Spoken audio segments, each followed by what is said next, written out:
भारतीय supreme court के जज और भावी सीजेआई जस्टिस सूर्यकांत ने एक बड़ा बयान दिया है। उन्होंने साफ कहा कि असहमति के बिना लोकतंत्र एक विरोधाभास है और अन्याय के सामने चुप रहना मिलीभगत है। ये बात उन्होंने वॉशिंगटन सुप्रीम कोर्ट में दिए अपने भाषण में कही, जहां वो एक अंतर्राष्ट्रीय न्यायिक संवाद में भाग लेने पहुंचे थे। जस्टिस सूर्यकांत ने बताया कि भारत के संविधान के अनुच्छेद 19(1)(a) और अमेरिका के फर्स्ट अमेंडमेंट दोनों लोगों को खुलकर बोलने का हक देते हैं। भारत की सुप्रीम कोर्ट ने 1950 में ही कई अहम फैसले दिए थे, जिसमें कहा गया कि सरकार लोगों की आवाज दबा नहीं सकती।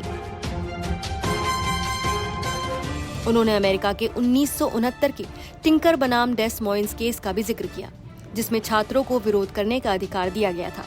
न्यायपालिका की भूमिका को उजागर करते हुए उन्होंने कहा, भारत और अमेरिका दोनों में अदालतें सरकार की शक्ति पर रोक लगाती हैं, जब वो असहमति को दबाना चाहती हैं।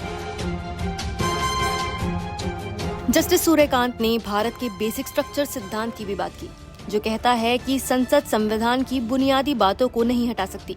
उन्होंने कहा कि अमेरिका में भी ऐसा ही माना जाता है कि बहुमत भी बुनियादी आजादी के खिलाफ नहीं जा सकता। जनहित याचिका और समाज के लिए न्याय पर बात करते हुए उन्होंने बताया कि भारत की अदालतें PIL यानी जनहित याचिका के जरिए समाज की बड़ी समस्याओं पर फैसले देती हैं। जैसे 1997 के विशाखा केस में सुप्रीम कोर्ट ने महिलाओं के लिए कार्यस्थल पर सुरक्षा के नियम बनाए, जब कोई कानून नहीं था।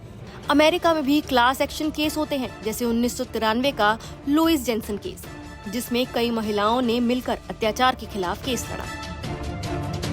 जस्टिस सूर्यकांत ने बताया कि पहले भारत में सिर्फ कानून का पालन ही जरूरी माना जाता था, लेकिन बाद में 1978 के मेनका गांधी केस में कोर्ट ने कहा कि कानून को न्यायपूर्ण, ईमानदार और तर्कसंगत होना चाहिए।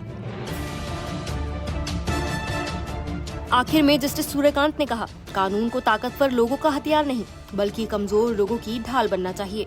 भारत और अमेरिका की अदालतें न्याय, आजादी और कानून की एक जैसी सोच रखती हैं। जस्टिस सूर्यकांत के इस भाषण को लोकतंत्र और न्याय की रक्षा में एक मजबूत संदेश माना जा रहा है। अब वो जल्द ही यानी नवंबर में भारत के मुख्य न्यायाधीश बनने जा रहे हैं, तो उनके विचारों से अदालत की दिशा में भी बदलाव देखने को मिल सकता है। उनकी टिप्पणियों पर आपकी क्या राय है, हमें कमेंट्स में जरूर बताएं।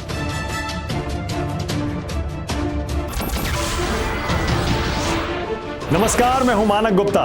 अगर आपको हमारा ये वीडियो पसंद आया हो तो इसे लाइक और शेयर जरूर करें, और हाँ, हमें सब्सक्राइब और फॉलो करना ना भूलें, ताकि आप देश और दुनिया की कोई खबर मिस ना करें। तो जुड़े रहिए हमारे साथ और देखते रहिए न्यूज़ 24।